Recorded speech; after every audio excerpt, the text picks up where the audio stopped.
Welcome to Radio Row from Super Bowl 56, live from the LA Convention Center. This is Roy Kessel and Kayla Bradham for Sports Philanthropy Network, and we're very excited to have with us Karisa and Maxwell from the Sporting News. So, Karisa, welcome to the show. Thank you so much for having me. We're excited to get a chance to talk to you. We know in your role with the Sporting News that you're very passionate about social justice, the work that's being done in the community, and so many things like that. Would love to hear, first of all, how you develop that passion yourself, and then, within the context of the work that you do with the Sporting News, how you're able to utilize your platform to address some of those issues. Yeah, so I've always had an interest in storytelling. That's why I got into this industry. And for sports, I've never been the person that cared about the X's and O's or what's really happening on the field, but I always love the storylines, because at the end of the day, sports are emotional. It's a universal language that unites a lot of people. So sports have been a great outlet to tell those stories and to have the ability to humanize athletes and show that they have the same struggles as us. They fight for the same things as us unathletic people, myself very much included in that category. It's always something that I've just personally been passionate about, and sports have taught me so much about different issues because of the platforms that these athletes have to bring awareness to a lot of different issues. So in my role at Sporting News, I try to stick to the topics that matter, and I want to tell the stories that matter. They might not get the most views, they might not go viral, but it's work that is meaningful. And even if just one person hears it that feels inspired to make a difference and take action, then I'm doing my job. So I always tend to ask those questions that make people think and make people want to take action. So, Karisa, I love that, because I've dedicated my life to creating hope and possibility through sports. You're like my soulmate. So I have to ask you, just said, for the things that matter. So let's, just kind of roll up our sleeves a little bit and talk about the things that matter.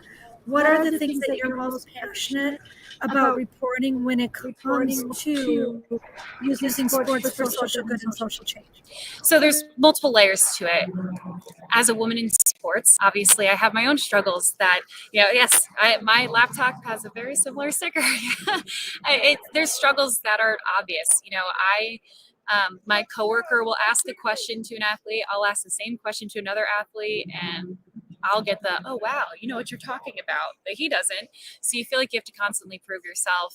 You have to represent yourself in a way where you're not only giving yourself justice to your professionalism and how you want to be viewed, but also representing the brand that you work for. So there's always a little bit of that. I'm always trying to advocate for women to feel like they have a place in sports, whether it's on the field or on the sidelines, behind the scenes. They deserve to be here. We're smart. We have perspectives, and that plays into the second thing that I think is most important, is having the right perspectives and the right people telling the right stories. Diversity in a newsroom is a huge topic, and it's something that still needs to be improved upon, not just with men or women, but having people of different ethnic backgrounds, different religions, different experiences. So that way, when you're telling a story of an athlete or someone within the sports world with a similar experience, you can relate in a way that provides nuance and makes the story resonate with an audience in a way that someone who can't relate to that experience could never do, because how could they? They don't understand the context behind what this person is going through. So that resonates with me so much. And for anybody who's watching this or listening, and Chris is saying, oh, I have a very similar sticker on my laptop. My computer has 2 women in sports stickers and a sticker supporting the Sports Bra Project. And again, we talk about things we never talk about. So we would never send a boy or a man into a football game without a cup. We just wouldn't think about it. It's just a piece of equipment, and we can talk about it, and it's no big deal. But girls and women all over the world are playing sports without properly fitted sports bras. And especially in countries where modesty is critical, it's an even bigger issue. So we talk about equity, diversity, inclusion, access, all of these things. Chris, there's a thousand. We're not even right. I mean, we're not even talking about transgender athletes. We're just right here talking women and girls in sports and access to properly fitted sports equipment. Nobody reports on that. In fact, talking about sports bra is like, they said bra. And these are the things that we need to normalize. Absolutely. And it's funny you bring that up because I do not write for the sporting news. I miss it. I love to write, but who has the time? But I have done one story for the sporting news, and it was about a female boxer who didn't make weight because she got her period and she was bloated. And it was a story that people were talking about, but understandably so, no one on our staff, because it's mostly made up of men, felt comfortable writing about the topic. And the few women that we do have on staff don't cover boxing. So I kind of fit both categories to where I was like, oh, well, I guess I'm going to start writing. Sorry to the editor. I know I'm rusty, but this is a story that needs to be told. And I'll be damned if I read a story by a man explaining how a woman feels when she's menstruating. I mean, I will not allow it. So for me, it was funny that I'm like, oh, this is how I'm making my writing debut on an iconic, historic platform. But if someone had to do it, I'm glad I was the person to do it because, as you said, these stories deserve attention. And just because they're not sexy or they're not something that people necessarily want to hear, that doesn't mean they're any less valid or important or impacting people on a day-to-day basis. I think it's really important. You talked about the lack of other women writing for the sporting news and in most publications, right? You look back at the history of women in sports journalism and, going back to the 80s, with Lisa Olson in Boston as one of the first big stories where she didn't have the same access to the locker rooms and everything else. What's being done? What are you seeing out there, not only at the sporting news but in the industry in terms of cultivating and developing more women in that capacity? Yeah, so there's a lot of there's a lot of organizations within the industry that are focused on diversifying the newsroom and different departments within sports. One of the organizations that I'm very involved with, it's called the Association for Women in Sports Media, also known as Awesome. So the sporting news, we partner with Awesome and we host an intern every summer. We have a social media intern that comes in and they work for us throughout the summer. And so it's always a woman, it's always a recent college grad or someone who will soon be graduating, and we throw them to the fire. We give them that hands-on experience, and it's all through Awesome, who has a literally awesome support network of professional women throughout the industry playing all different roles.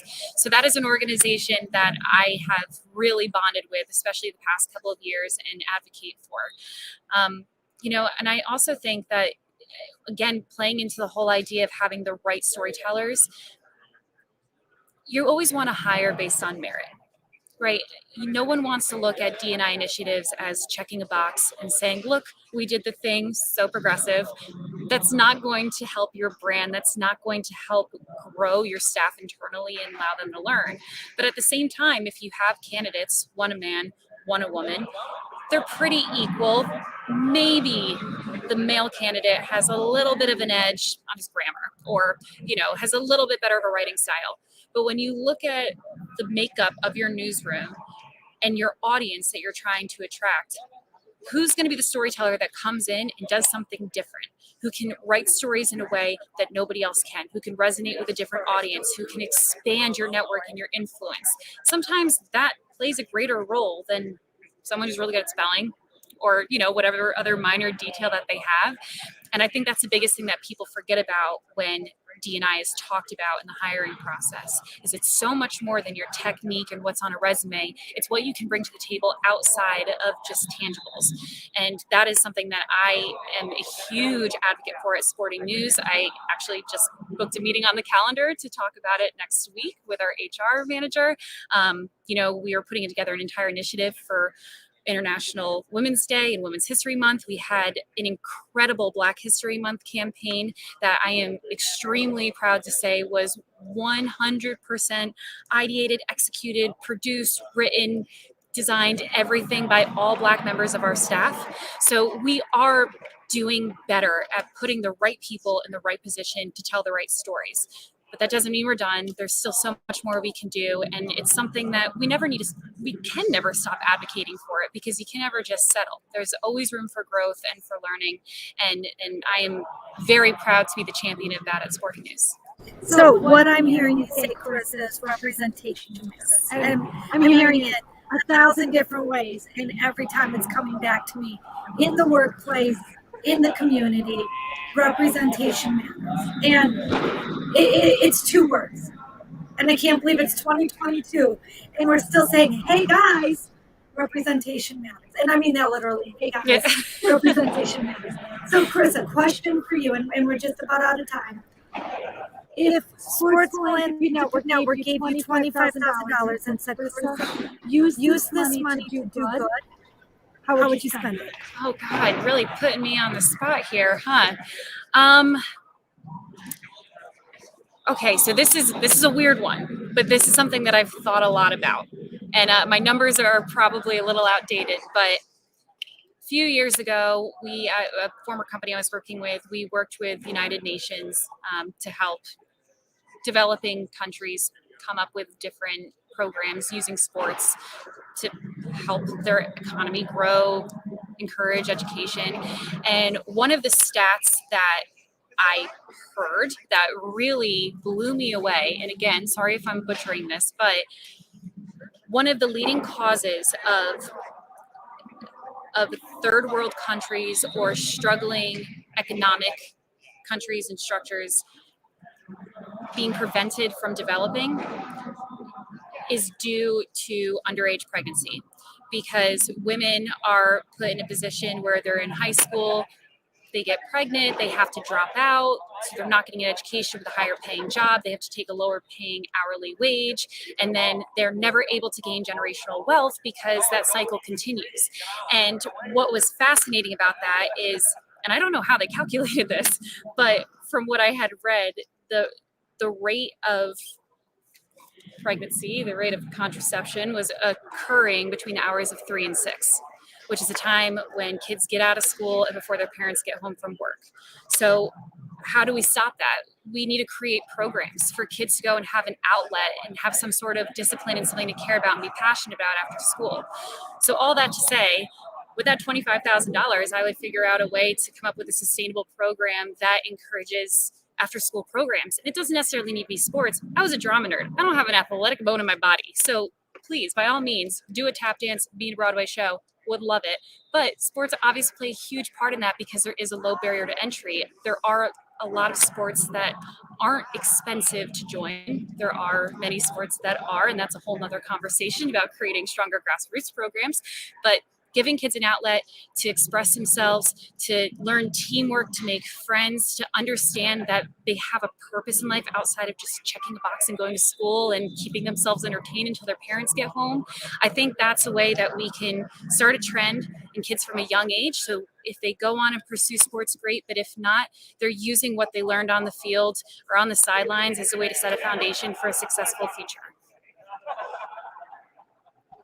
Karisa, thank you so much for sharing your insight. I think that you really have a great perspective and come at it from a number of different levels, both, looking at it from the journalism side, from the workplace, and looking at overseas issues. And there's so much in that space that still needs to be addressed, right? We're celebrating the 50th anniversary of Title IX, 50 years. And you look at the progress, and we still have a long, long way to go. Not great. Right? And it's very disappointing to see that. So we want to thank you for coming on with us on behalf of Sports Philanthropy Network and Caleb Bradham. This is Roy Kessel, thanking all our viewers and listeners and reminding you to live generously. Thanks, Carissa. Thank you guys so much. I appreciate it.